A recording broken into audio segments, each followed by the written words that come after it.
Hey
everyone, welcome back to Be Our Guest, our weekly virtual happy hour for industry professionals. I am your host, I'm Dev Janki. I am also the artistic director of Alive and in Color.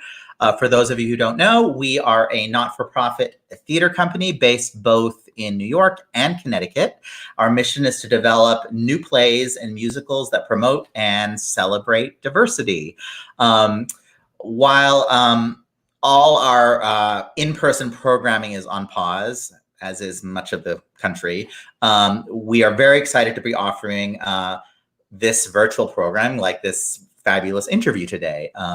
You can find out a lot more about us by going to theatreincolor.org. And now, grab a cocktail and please start leaving comments for our guest below in the comments. And I am super excited. It's going to be an amazing show. Our guest is three-time Tony-nominated Broadway actor. He's appeared in shows like In the Heights, La Cage aux Folles, Wicked, and most recently, The Boys in the Band. You may also recognize him from the cult classic movie Camp. Please welcome the amazing Robin de Jesús. Hey, what up? Hi, welcome. Cheers. Cheers, boo. What do you got there? I was gonna make a drink, and then I remembered I have pitorro, which is like the Puerto Rican equivalent of moonshine, and you get it in flavors. You have a coconut one. Unfortunately, this is not like the real deal. This is like you buy it in the airport before you get on the plane situation. But like, what happened to the bottle? It looks like it's 3/4 empty. At the end of the day, someone was hurt. Yeah. Welcome. Where are you calling in from? I'm calling in from Connecticut. I was born and raised in the town of Norwalk, and when everything went down, I had been working on a movie, and I was gonna move in the middle of the movie, which was already crazy, not ideal, but it had to happen that way. Yeah. And when all this shut down, I was like, oh, like there's no way I'm really gonna find a place, or is it worth it? I've been trying to see what it's like to live near my family in Connecticut, so I got a place out here in Wilton. Super beautiful, super peaceful. When I drive into the city to see my friends, it's like the perfect balance of both worlds. And so I'm enjoying it. I feel like because the whole world is in this quiet meditative state when they're not in the craziness. And I think this has been really good for me to go further into that, you know? Yeah. Oh my God, I'm so jealous. I'm so ready to get out of the city. What have you been doing with your time during quarantine? It's weird. It's like I keep telling myself I'm not doing much, but I'm busy the whole day. Isn't it crazy? Yeah, it is. And I love cooking. I never have time to really cook from scratch the way I like to. So I bought like all new dishware, almost all cast iron. Like I make my breakfast sausage from scratch. I'm cooking everything from scratch all the time, cleaning up all the time, reading. It's so bizarre. You have a cooking show. Oh, well, I'm scared of that. No. The other part of my creativity is that I love to just look at what's in the shelves and just make something up. So like, I rarely know how to repeat something. Yeah. So I'm just making up as we go. Yeah.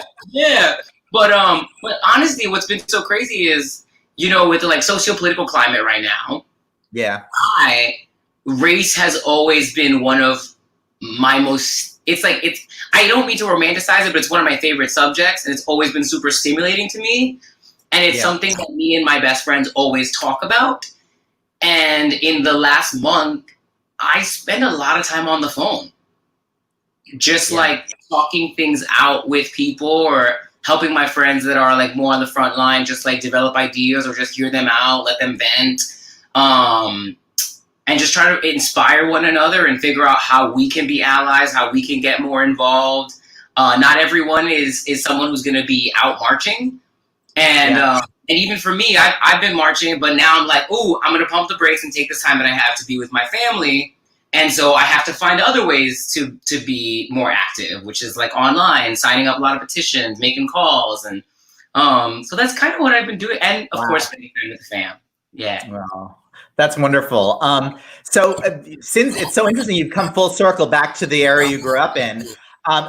I know when you were first starting out in your career, when you were planning to go to college for classical music, and then you got cast right out of high school in the film Camp. Talk a little bit about your classical musical background. And classical music was sort of something that was brought to me. It was never anything that I seeked out. When I wanted to sing, I wanted to like sing Disney music when I was a kid. That.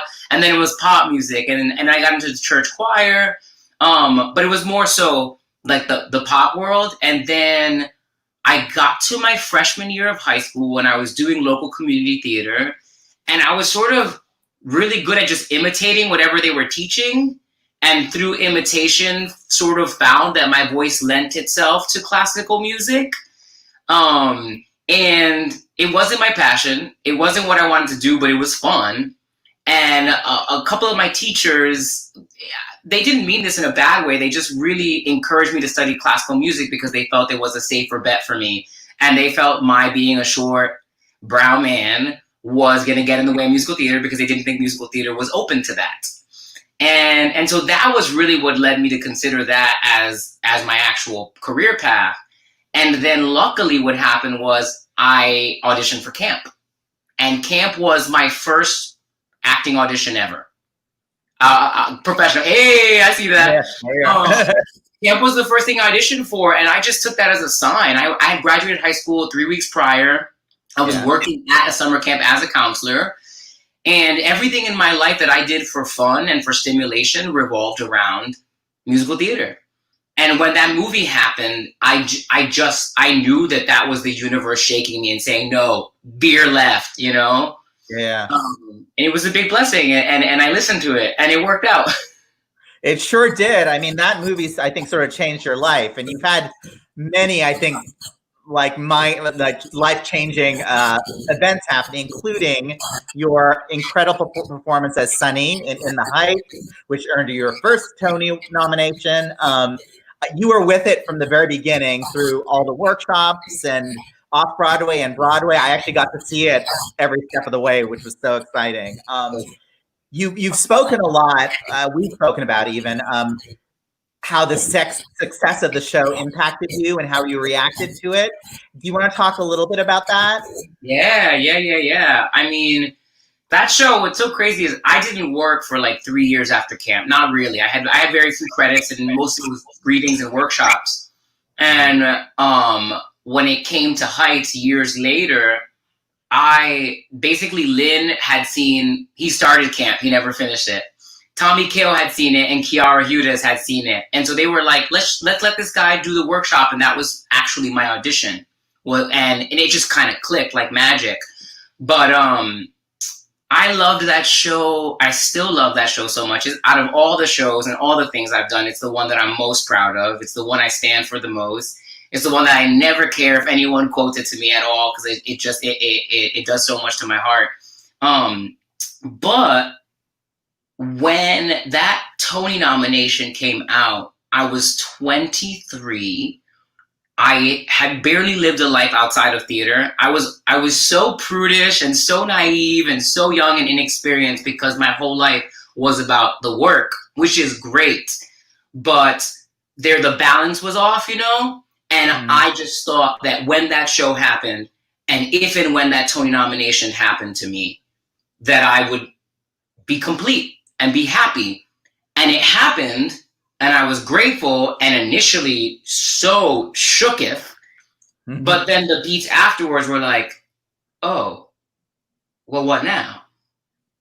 Yeah. And I really spiraled and became super depressed. And I remember thinking, I understand why Britney shaved her hair off. I really do get it. And I was like, because what I'm experiencing is only a sliver of what she's experiencing. So to imagine what she went through at her age at that intensity, yeah, I feel for her so much. And it's also why I'm so grateful that I didn't have more success early on in my, don't get me wrong, like I was successful, but I remember in my like late 20s just thinking like, man, bro, are you ever going to like be able to buy a house? Like, are you going to be able to have a foundation financially? I don't know. I guess I signed up for this, you know? Oh God, I forgot where I was going with that, but. Well, no, I mean, it was definitely a moment, I think, for you to take stock and really figure out, you know, I mean, especially as you said, as a brown person in this business, there are no guarantees, and you know, lightning often doesn't strike more than once. Yeah, I mean, Priscilla Lopez always said that. She said she felt so lucky that she had the once in a lifetime experience of being a part of a chorus line. And then to strike gold again in the Heights, she didn't think it was possible. And it's interesting because that Heights experience was what inspired me to go to therapy, which was really necessary. And I came from a family that at that time wasn't ready to accept that as an alternative. They've since grown so much and learned and appreciate it. And so it's interesting because with Heights, I was dealing with success, what I wanted, what my spiritual path was, what was my source of joy and happiness, what were going to be my practices of gratitude. And it's interesting because later on in my career, I found myself in less diverse rooms. Because I was just really fortunate that my first Broadway gig was Rent, then it was Heights, even Lacage had some brown folks, and then after a few years, I was finding myself feeling off in the workspaces and almost feeling like I was withholding funds, like I was scared to do stuff or I was shrinking. And one of the things that happened to me in my career was that I sort of got known for playing big characters. And I didn't always know how to take up that space that was required for those characters. And there was this weird connection that I made in my 30s where I went, oh, you don't always feel safe in these workspaces. Yeah. And sometimes that is who's behind the table. And sometimes that's years of accumulation of microtransgressions that then make you sensitive. But it's a combo of each. But usually it was, you know, not feeling like you had support in the way you were used to and wanted. Well, that is so essential. And we're going to actually talk a lot more about that later. But before we move on from In the Heights, we want to show a little clip for our viewers, a little flashback clip. Yo, in 96,000, I finally fixed housing. Give the body your computers with wireless web browsing. The kids are living without a good education. Change the station, teach them about gentrification. The rate escalating, the rich are penetrating. We pay our corporations when we should be demonstrating. What about immigration? Politicians be hating. Racism in this nation gone from latent to blatant. I'll catch my ticket and bigger, invest in protest. Never lose my focus till the city takes notice. And you know this, man. I'll never sleep because the ghetto has a million promises for me to keep. You are so cute. I was just thinking off the top of my head. Classic. Can you believe how relevant those lyrics are in this moment, 12 years later? I mean, everything just makes sense more and more as you get older, right? Because that movie should have come out back in the day, and it didn't. And now when you think about the fact that it's going to come out next year now, it has so much more currency now than it would have then because people's ears are more open to listening and to leaning into empathy. So I'm happy that as much as it sucked when it did for the movie not to happen, that it's happening now. Yeah, well, I think we're all super, super excited for that to happen. Yeah. I want to talk a little bit about Lacage, your incredible role as Jacob, which is a role that's not traditionally cast as a Latino at that point. How did your involvement with the show come about, and how did you approach the role? Yeah, so the role came to me because I was finishing Heights. I wanted a break, and that desire for a break came from therapy, actually, that touching on what we talked about before. Yeah. I went, oh, you are now 25. All you've done since you were 17 years old was work, and you haven't lived. And so maybe you need a minute to just be a person outside of the Broadway world. And my agent sent that to me like 2 months before I left the run or something like that for Heights. And I said, nah, I'm good. I don't want to go in for this. Like, she was just done 5 years ago.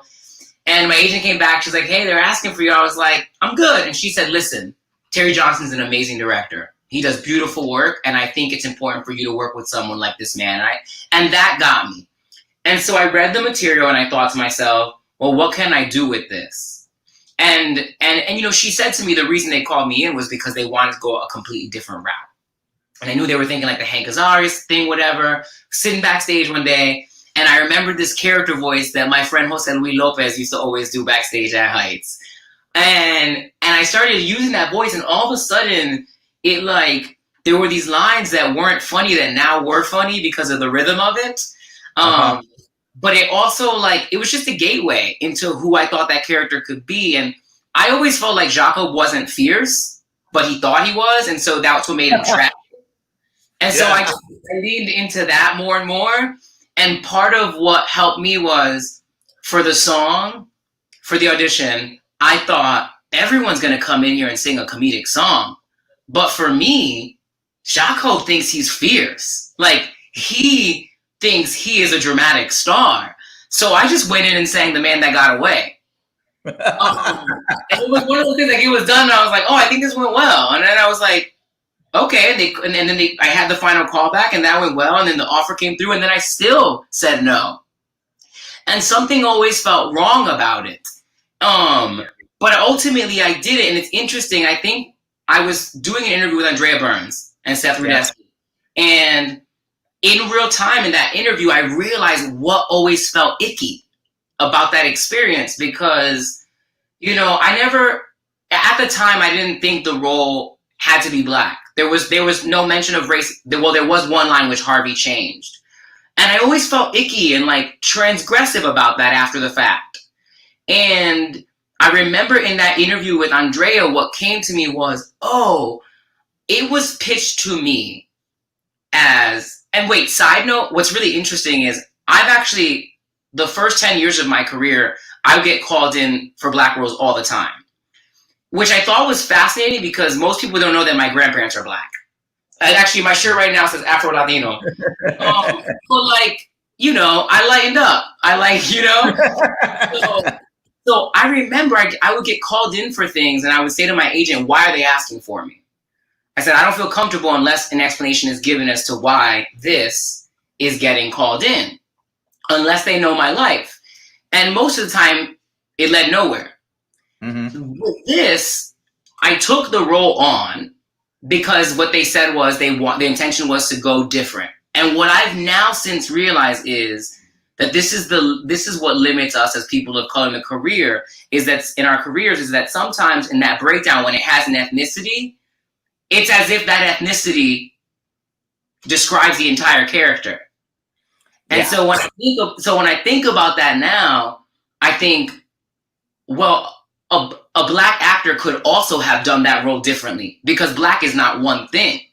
Mm-hmm. You know, like, there's a world where, like, Coleman Domingo's version of Jacob is completely different than Daniel Breaker's. Absolutely. But at that time, it's like, oh, it's Black, that's one thing. Let's make it Latino because that's really different. So it's really interesting. I get really excited about the fact that we can now get into the nuances of all this stuff. Absolutely. I mean, I think that's where we're headed, and you know, I think it. I mean, you obviously gave the most nuanced, beautiful performance, and I was lucky enough to catch it. Speaking of nuanced, beautiful performances, Boys in the Band, big old hit, incredible. Pride Month there you are. Pride Month just ended yesterday, and Boys in the Band is set in 1968, a very different time for the gay community. And the characters in the show are dealing with, let's say, a lack of pride. Working on the show, you being an out proud man, and the state of the characters in the show, what was it like negotiating that?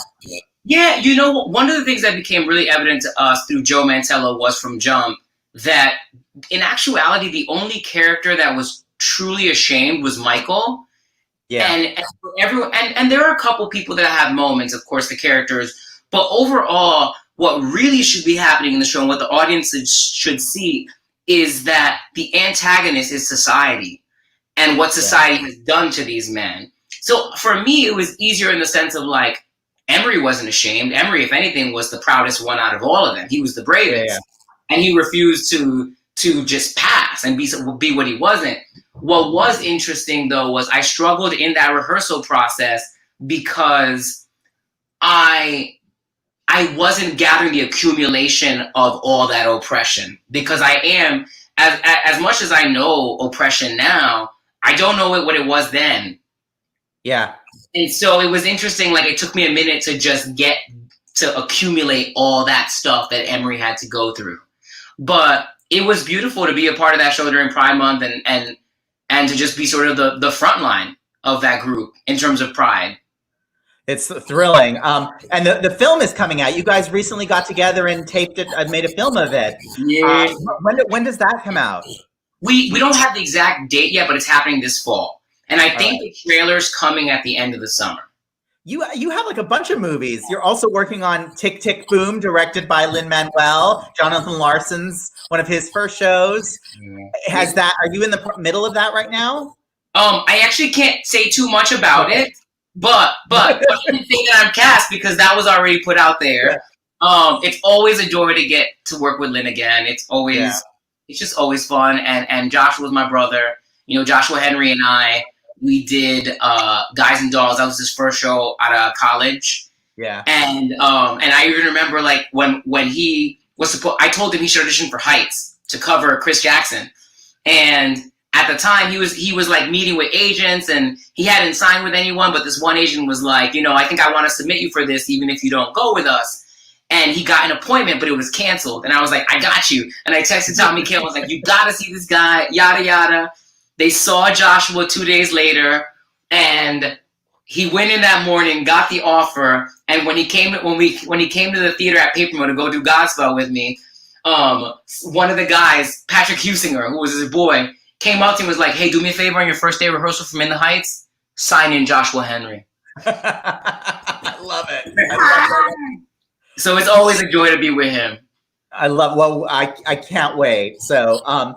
You are such a great storyteller through all, you know, your work and in person. And there's someone else who's a very powerful storyteller who's begging to say hello. Do you mind if we bring him on? What up, bitch? It's award-winning actor, writer, producer, and filmmaker Dominique Colon from shows like Orange is the New Black and Mr. Robot. Dominic, thank you for being here. Thank you. How dare you? Surprise. Surprise. So how do you guys know each other? That's my best friend. That's my ride or die. My best friend. That's my best friend. Yeah. That's our we refer to each other, non-sexual lifetime partner. Non-sexual lifetime partner. How long have you guys known each other? 06. Something, yeah, 06. Almost 15 years, yeah. Almost 15 years. Wow. Yeah, I was gagging at when they because I was watching from the green room, and when they played the hype stuff, I was just like, wow, we were so young. Yeah, because I mean, was lucky enough to bear witness through that whole Heights journey, and you know, it's I get emotional talking about it as well. Well, thank you for being here. How are you doing during this whole pandemic?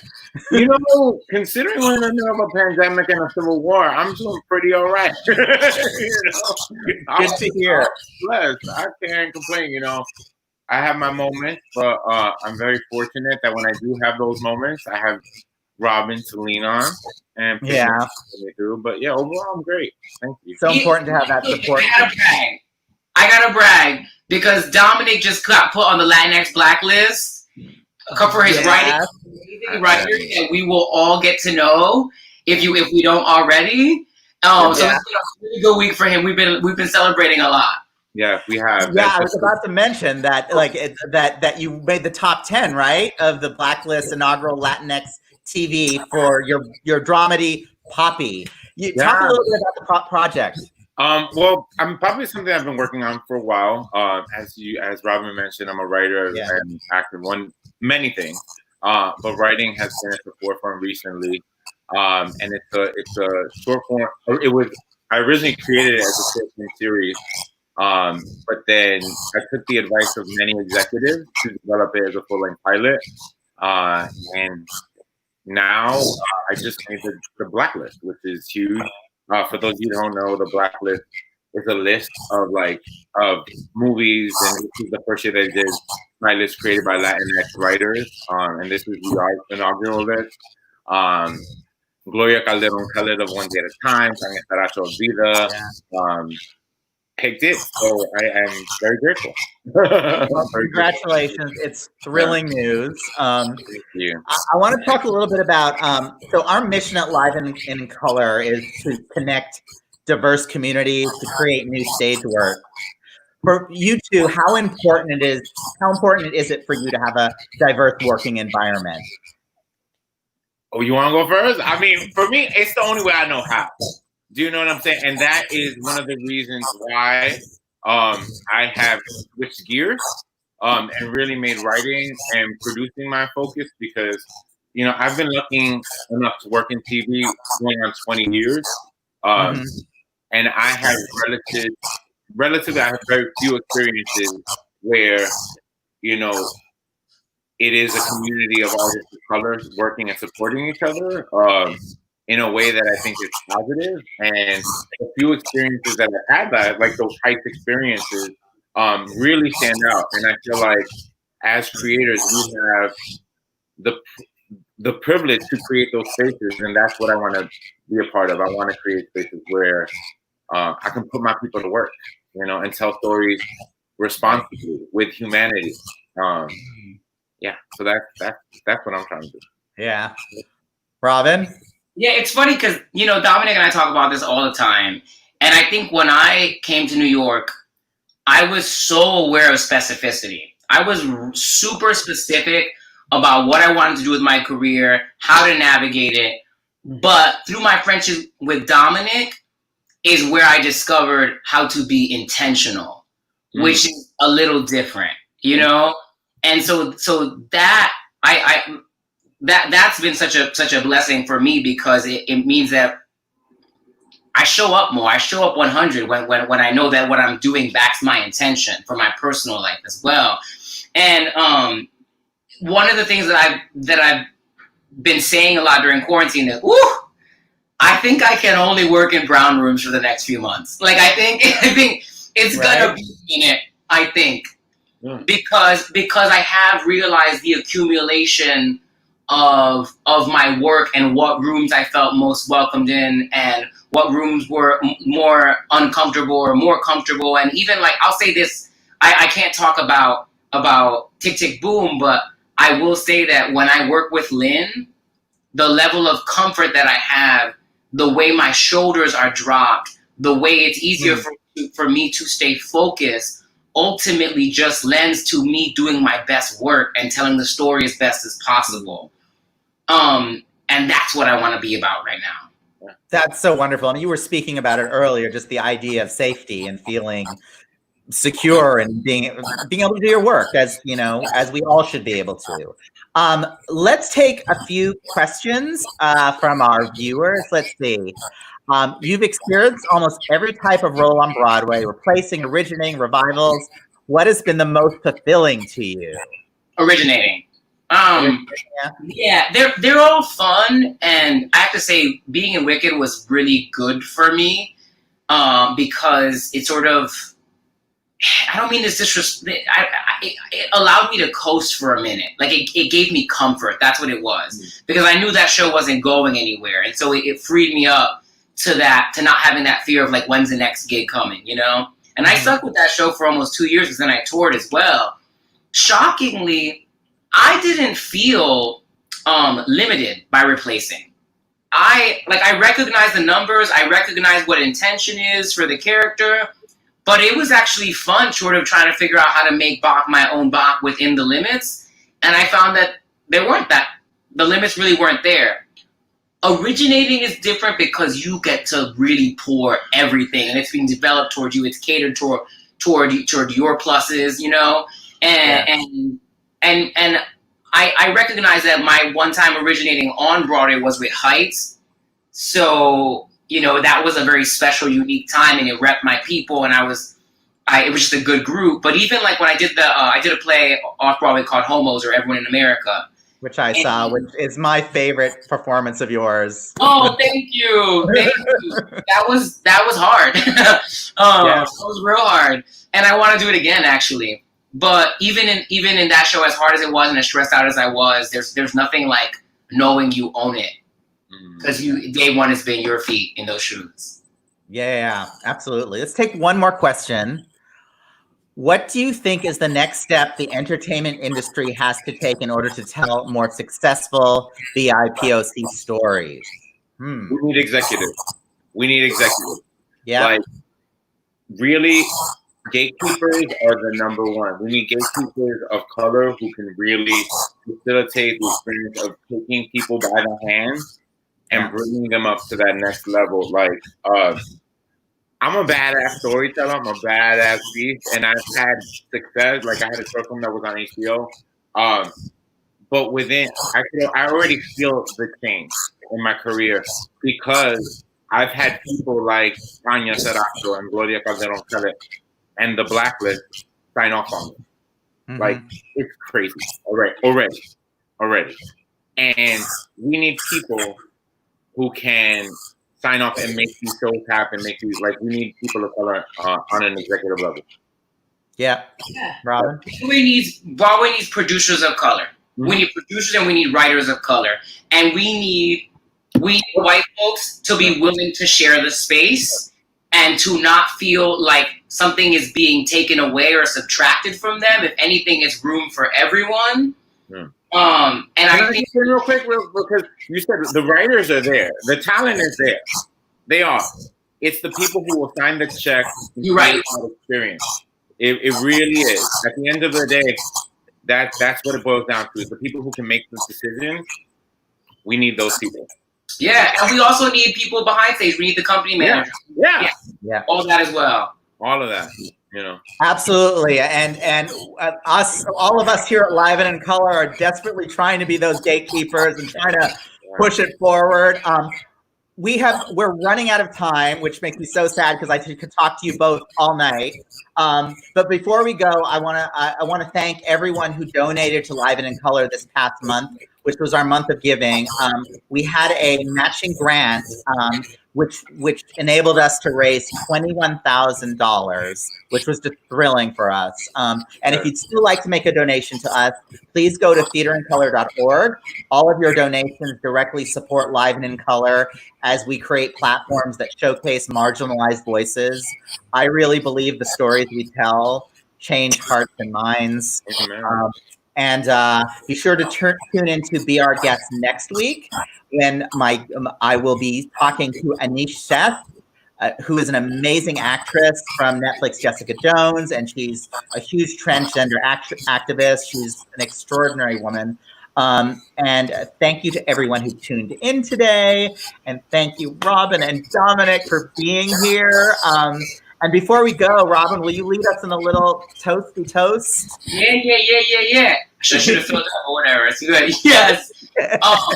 You know what? This has been a crazy time for everyone, and everyone's learning and growing so much. And I think that a lot of folks have been scared lately to trip up on their words and say the wrong thing. And one of the things that I want to say as a person of color is to anyone worried about saying something incorrectly or transgressing these days, please know and understand that if you make a mistake, we will correct you. We will inform you of the transgression. And if you receive that transgression, if you accept it and you implement change, all will be forgiven and we will move on and be tight as F. You know what I'm saying? So thank you. Hear, hear. Cheers. Thank you, gentlemen, for being on here. Yeah. We'll see you next week on Beer Gas. Thanks, everyone. Thank you.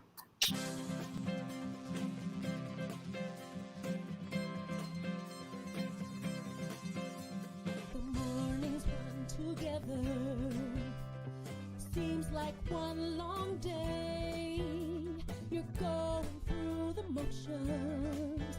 What does it matter? Does it matter anyway?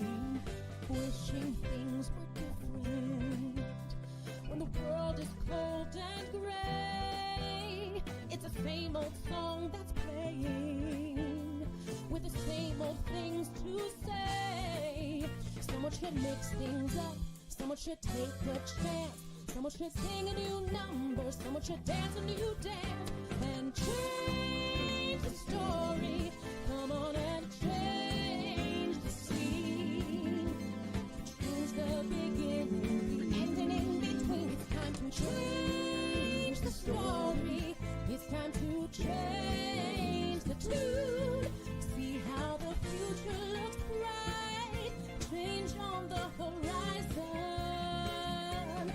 Coming soon. And suddenly you're not lonely. Burned out from 9 to 5. Suddenly you have purpose. You feel alive. Here everyone is welcome.